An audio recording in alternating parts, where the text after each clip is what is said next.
अच्छा, हमने बात की थी कि आज विशेष थोड़ी चर्चा करेंगे सोने पे भी, और उसके लिए आज हमने अपनी चर्चा में जोड़ा है एक कमोडिटी एक्सपर्ट को भी, और हमारे साथ अनुज गुप्ता जुड़ गए हैं अब एचडीएफसी सिक्योरिटीज से। अनुज, स्वागत है आपका। आप अपना माइक अनम्यूट कर लीजिए। जी राजीव जी, good morning. Good morning.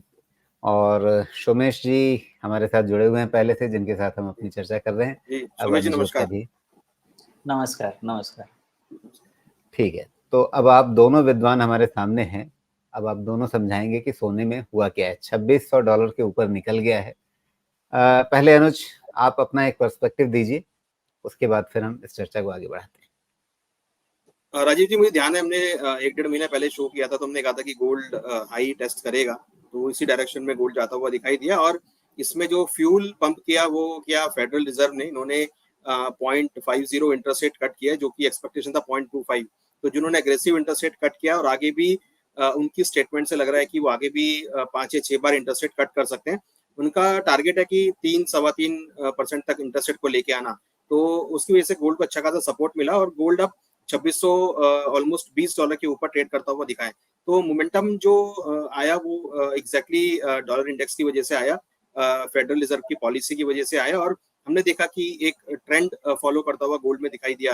Higher term higher bottom तो बना ही रहा है, उसके बाद में जो फंडामेंटल इसने सपोर्ट किए उसकी वजह से अच्छा खासा तेजी जो है गोल्ड में आती हुई दिखाई दी। और अगर आप इंडियन पर्सपेक्टिव से बात करेंगे तो डेफिनेटली फेस्टिवल सीजन है, और ऐसे में लोग वेट कर रहे थे after cut in custom duty जो कट हुआ था अपने बजट में, उसके बाद एक अच्छा खासा करेक्शन आया था। उसके बाद से एक अच्छी खासी रैली हमने फिर गोल्ड में आती हुई देखी।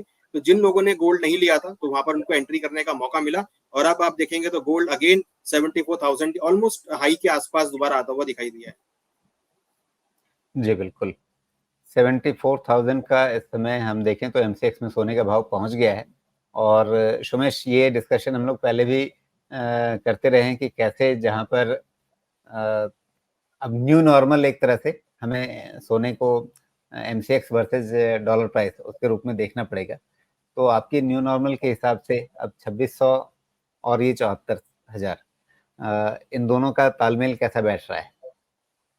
देखिए, जैसे अनुज जी ने तो बाकी कारण तो समझा ही दिए। एक और इसमें छोटी सी चीज़ जो ऐड करूँगा, दुनिया में टेंशन तो चल ही रहा है, जियोपॉलिटिकल सिनेरियो खराब तो चल ही रहा है कहीं न कहीं। जब भी ये लड़ाई इंटेंसिफाई होती हुई दिखेगी, तो वहाँ पे भी थोड़ा इस पे इम्पैक्ट आना शुरू होगा। तो अभी फिर से इज़राइल का जब अटैक थोड़ा-सा इंटेंसिफाई हुआ, तो उसका भी इम्पैक्ट बढ़ जाता है। क्योंकि आज की तारीख में आप देखें ना तो अ, एक तो डॉलर से जो सेंट्रल बैंक्स को मूव अवे करना है धीरे-धीरे, वो चल ही रहा है। दूसरा, जियोपॉलिटिकल कंडीशंस अब ठीक होते तो नहीं दिख रहे, तो जब भी टेंशन में आएँगे थोड़ा-सा सोना लेके जाएँगे। तो उसके हिसाब से भी थोड़ी अपसाइड इसमें रहेगी, लेकिन जो मैंने पैरिटी डिफरेंट किया था, वो पैरिटी मैं मेंटेन करता हूँ 71 वर्सेस 2500, 71,000 वर्सेस 2500, वो पैरिटी अब रहनी चाहिए। गोल्ड जहाँ तक मुझे याद है राजीव जी, मैंने 2650, 2675 के आसपास का व्यू लिया था। वो व्यू रहेगा इंटैक्ट। और दूसरी चीज़ क्या है, अब डोमेस्टिक मार्केट में भी फेस्टिव सीजन स्टार्ट हो चुका है। डिमांड हमारे लिए डोमेस्टिक डोमेस्टिक मार्केट में भी डिमांड सिनेरियो इम्प्रूव होगा गोइंग फॉरवर्ड फ्रॉम हियर। तो हमारे पास जियोपॉलिटिकल, बाकी जो इकोनॉमिक फैक्टर अनुजय ने समझाए, और हमारा जो डोमेस्टिक फैक्टर, इन तीनों को लेके गोल्ड में अब एक, मुझे जहाँ तक अंदाजा है कि अब 2500 का बेस बन जाएगा। और जब तक ये बेस नहीं निकलेगा, तब तक ये 25 टू 2700 एक रेंज आप समझ लें। इस रेंज में मुझे लगता है जो इंटरनेशनल गोल्ड है वो हवर करना चाहिए। जी ठीक है। अनुज, सोमेश तो थोड़ा ज़्यादा लंबे इंटरवल्स पे ध्यान देते हैं, क्योंकि उनके लिए ये एक तरह से पोर्टफोलियो मैनेजमेंट का एक पार्ट है। लेकिन आप ट्रेडर्स को एडवाइस करते हैं, तो ट्रेडर्स के लिए तो लेवल्स उतने दूर दूर वाले नहीं होंगे। तो आपके हिसाब से अभी नीचे कहाँ ध्यान रखना चाहिए रिस्क मैनेजमेंट के लिए, और ऊपर कहाँ नज़र रखनी चाहिए फायदे के लिए?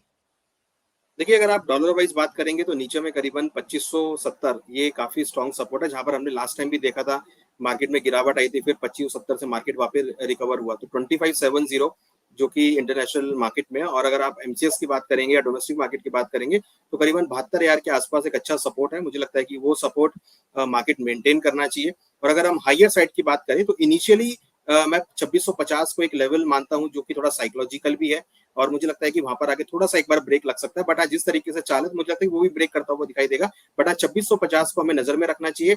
और इंटरनेशनल डोमेस्टिक मार्केट में 75,000। तो अगर आप एक शॉर्ट टर्म रेंज की बात करेंगे तो 72,000 से लेकर 75,000 और 2570 से लेकर 2650, ये रेंज मुझे लगता है कि गोल्ड में इंटैक्ट हो सकती है। और अगर 2650 को मार्केट ब्रेक करता है तो फिर नए रूम की तरफ जाता हुआ दिखाई देगा।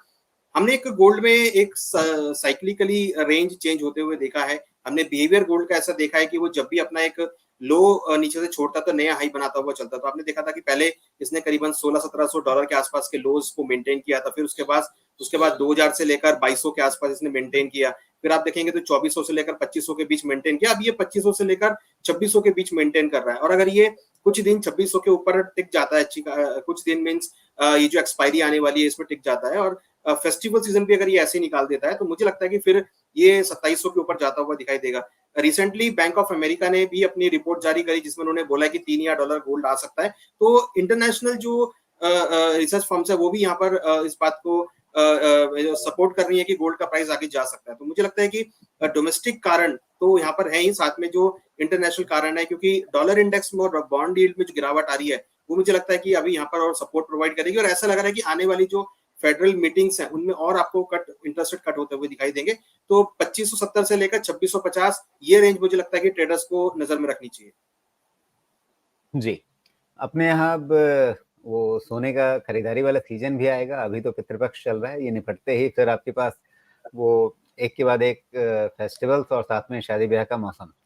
तो क्या जो अभी एक बजट वाली घोषणा के बाद से डोमेस्टिक प्राइसेस सबड्यूड हुए थे इंटरनेशनल प्राइसेस के कंपैरिजन में, क्या वो गैप थोड़ा सा कम होगा इस बाइंग सीजन के बीच में?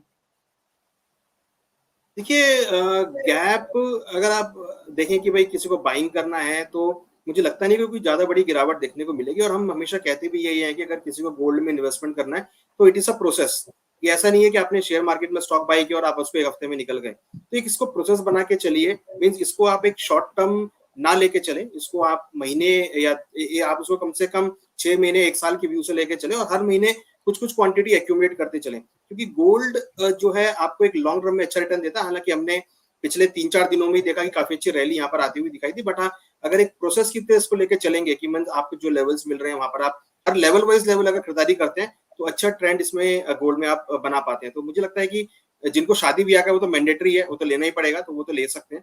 बट हाँ, जिसको इन्वेस्टमेंट पर्पज के लिए लेना है तो मुझे लगता है कि स्टैगर्ड वे में वो धीरे धीरे बाई को एक्यूमुलेट कर सकते हैं, लेवल वाइज वो गोल्ड को एक्यूमुलेट कर सकते हैं। जी, सोमेश, आपके ओवरऑल पोर्टफोलियो की स्कीम में क्या गोल्ड का परसेंटेज अभी कुछ बढ़ेगा या जो है वैसा ही रखना चाहिए? आप मिनिमम 5% के आसपास की बात करते हैं कई बार। करेक्ट। तो राजीव जी, नॉर्मली मैं गोल्ड को एज एन एसेट क्लास 5% के आसपास रखता हूँ और वो एलोकेशन चेंज नहीं होगा। वो एक डाइवर्सिफिकेशन के हिसाब से होता है। बिकॉज अगर गोल्ड डबल होता है तो कई सारे हमारे इधर में स्टॉक्स होते हैं जो भी डबल हो सकते हैं। तो एक बैलेंस बना के रखते हैं और गोल्ड हमारे लिए एक पोर्टफोलियो डाइवर्सिफिकेशन, एक डिसिप्लिन है बड़े पोर्टफोलियो के पार्ट का, और वो डिसिप्लिन एज 5% एलोकेशन रहेगा।